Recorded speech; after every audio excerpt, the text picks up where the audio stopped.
Yang pertama, saya akan menjelaskan mengenai dasar hukum menentukan awal bulan Qamariah. Pada masa Rasulullah, keputusan awal bulan selalu didasarkan pada ruqyat. Penentuan awal bulan Qamariah pada masa Nabi melalui ruqyat hilal. Nabi mengisyaratkan bahwa usia bulan Qamariah adalah 29 dan 30 hari. Lalu dasar hukum selanjutnya ada pada Al-Quran, surat Al-Baqarah ayat 185, yang pada salah satu tafsirnya seperti ini. Mengetahui adanya bulan sabit di awal Ramadan adalah pertanda datangnya bulan suci Ramadan, sedangkan melihat bulan sabit di akhir Ramadan merupakan pertanda datangnya bulan Syawal. Lalu selanjutnya ada surat Al-Baqarah ayat 185 yang dapat ditafsirkan sebagai berikut. Ayatnya menerangkan waktu yang diperlukan oleh umat manusia dalam melaksanakan ibadahnya. Jika mereka, yakni sahabatmu, bertanya kepadamu, wahai Muhammad, tentang bulan sabit, katakanlah kepada mereka, fenomena perubahan bulan itu adalah sebagai bentuk waktu bagi manusia untuk mengetahui waktu-waktu yang ditentukan Allah seperti waktu sholat, puasa, dan untuk melakukan ibadah haji. Selanjutnya ada sumber hukum dari Al-Hadis, yakni yang pertama Al-Hadis riwayat Bukhari yang dapat diartikan Ibnu Umar radhiyallahu anhu berkata, aku mendengar Rasulullah shallallahu alaihi wasallam bersabda, apabila engkau sekalian melihatnya bulan, syaumlah, dan apabila engkau sekalian melihatnya bulan, berbukalah. Dan jika awan menutupi kalian, maka perkirakanlah. Muttafaq alaihi, menurut riwayat Muslim, jika awan menutupi kalian, maka perkirakanlah 30 hari. Menurut riwayat Bukhari, maka sempurnakanlah hitungannya menjadi 30 hari. Selanjutnya diriwayatkan dari Abu Dawud dan Ibnu Umar yang mengatakan dalam hadisnya, Ibnu Umar radhiyallahu anhu berkata, orang-orang melihat bulan sabit, lalu aku beritahukan kepada Nabi Shallallahu Alaihi Wasallam bahwa aku benar-benar telah melihatnya. Lalu beliau syaum dan menyuruh orang-orang agar syaum. Riwayat Abu Dawud, hadis sahih menurut Hakim dan Ibnu Hibban. Lalu selanjutnya hadis riwayat Imam Muslim dari Ibnu Abbas. Seorang Arab Badui menghadap Nabi dan berkata, sungguh aku telah melihat bulan sabit. Lalu Nabi bertanya, apakah engkau bersaksi bahwa tiada Tuhan selain Allah, dan apakah engkau bersaksi bahwa Muhammad adalah utusan Allah? Dan ia menjawab iya. Lalu Nabi berkata kepada Bilal, umumkanlah pada orang-orang, wahai Bilal, agar besok mereka melaksanakan syaum. Baik, saya akan menjelaskan tentang ruqyat. Ruqyat atau ruqyatul hilal adalah suatu kegiatan mengamati visibilitas hilal dengan mata telanjang atau alat bantu optik seperti teleskop. Ruqyat dilakukan setelah matahari terbenam. Aktivitas ruqyat dilakukan pada saat menjelang terbenamnya matahari pertama kali setelah ijtima. Pada waktu itu, posisi bulan berada di ufuk barat dan bulan terbenam sesaat setelah terbenamnya matahari. Apabila hilal terlihat, maka pada petang maghrib waktu setempat telah memasuki tanggal 1. Namun demikian, tidak selamanya hilal dapat terlihat. Jika selang waktu antara ijtima dengan terbenamnya matahari terlalu pendek, maka secara ilmiah atau teori hilal mustahil terlihat, karena iluminasi cahaya bulan masih terlalu suram dibandingkan dengan cahaya langit sekitarnya. Kriteria Danjon menyebutkan bahwa hilal dapat terlihat tanpa alat bantu jika minimal jarak sudut antara bulan matahari sebesar 7 derajat. Ruqyat juga dilakukan dengan menggunakan peralatan canggih seperti teleskop yang dilengkapi CCD imaging, namun tentunya perlu dilihat lagi bagaimana penerapan kedua ilmu tersebut.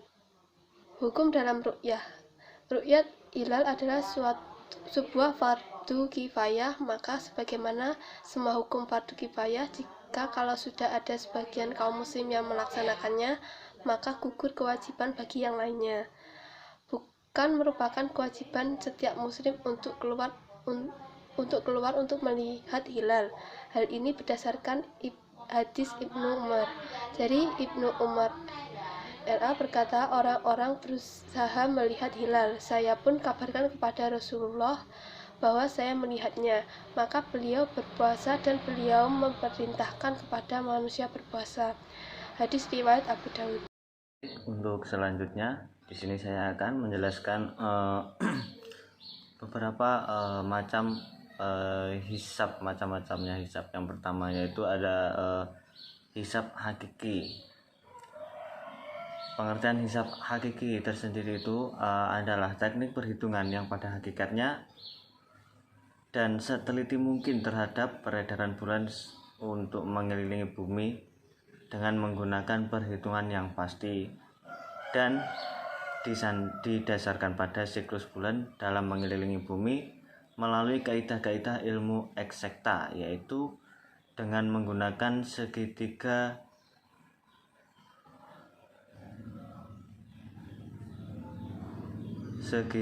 bola yang biasa disebut spesial trigonometri. Nah, perhitungan hari pada tiap bulannya tidak tetap dan tidak beraturan. Kadangkala 2 bulan berturut-turut itu umurnya 29 hari atau 30 hari, atau bisa saja sebaliknya terjadi pergantian seperti perhitungan hisab urfi. Seperti itulah hisab hakiki. Saya di sini akan menjelaskan tentang metode alur sistem hisab hakiki dan hisab urfi. Metode alur sistem hisab hakiki pertama, takribi, menentukan derajat ketinggian bulan pasca ijtima berdasarkan perhitungan yang sifatnya kurang lebih, yakni membagi dua selisih waktu antara saat ijtima dengan saat terbenam matahari. Metode hisab Sulamun Nayyirain, Fatur Rauf Al-Manan, dan sejenisnya dipandang masuk dalam kategori ini. Kedua, tahqiqi, menentukan derajat ketinggian bulan pasca ijtima dengan memanfaatkan perhitungan ilmu ukur segitiga bola. Metode hisab Badiatul Mitsal, Khulasatul Wafiyah, dan sejenisnya dihitung masuk dalam kategori ini. Ketiga, kontemporer, sama dengan tahqiqi dalam cara menentukan derajat ketinggian bulan.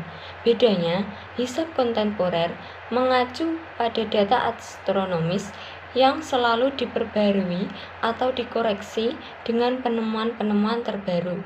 Metode hisab Jean-Meus, Almanak Nautika, dan sejenisnya dianggap masuk dalam kategori ini. Hisab urfi. Hisab urfi adalah metode perhitungan penanggalan yang didasarkan peredaran rata-rata bulan mengelilingi bumi dan ditetapkan sebagai konvensional. Hisab ini sebenarnya sangat baik dipergunakan dalam menyusun kalender, sebab perubahan jumlah tiap bulan dan tahun adalah tetap dan beraturan, sehingga penetapan jauh ke depan dan ke belakang dapat diperhitungkan dengan mudah, tanpa melihat bahkan peredaran bulan dan matahari yang sebenarnya. Namun, oleh karena cara ini dianggap tidak sesuai dengan yang dikehendaki syariah, maka umat Islam tidak menggunakannya, walaupun hanya untuk menyusun kalender.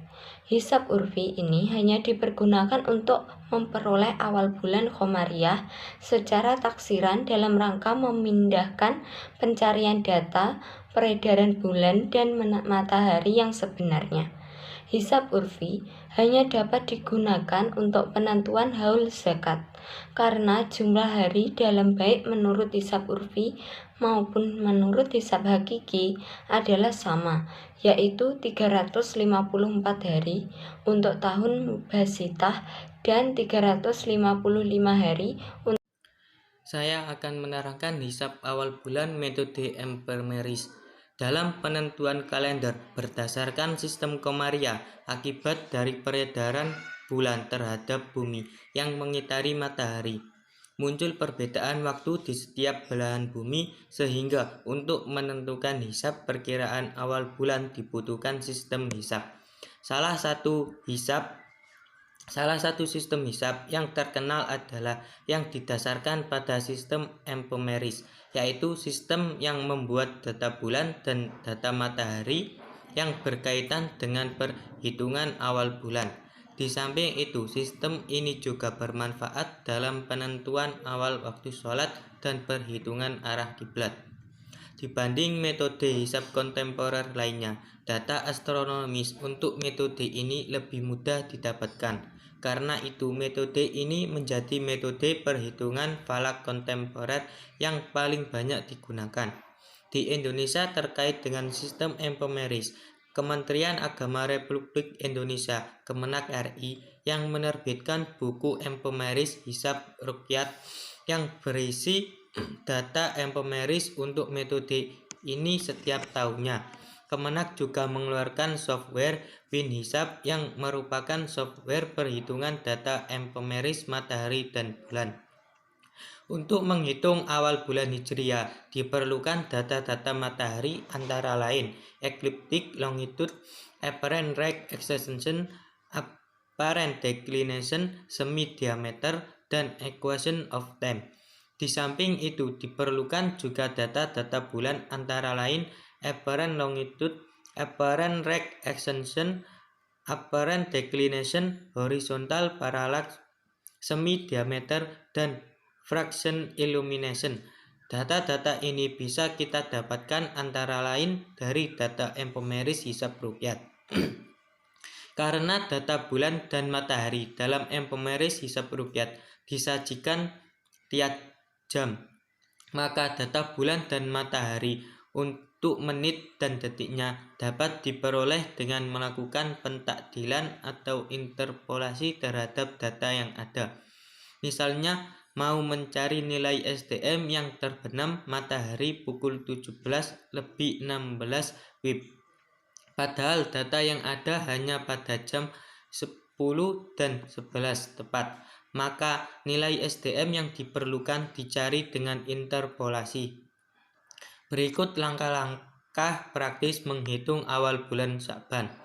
Yang pertama, memperkirakan awal bulan Hijriah yang kita cari dengan melihat data hisab istilahi awal bulan Hijriah. Yang kedua, menentukan saat ijtima. Yang ketiga, mencari saat maghrib setelahnya ijtima ditambah sudut waktu matahari. Yang keempat, mencari ketinggian hilal mar'i. Yang kelima, mencari lama hilal bisa dilihat di atas ufuk. Yang keenam, mencari azimut matahari dan hilal. Yang ketujuh, kemiringan hilal. Yang kedelapan, kesimpulan. Sekian.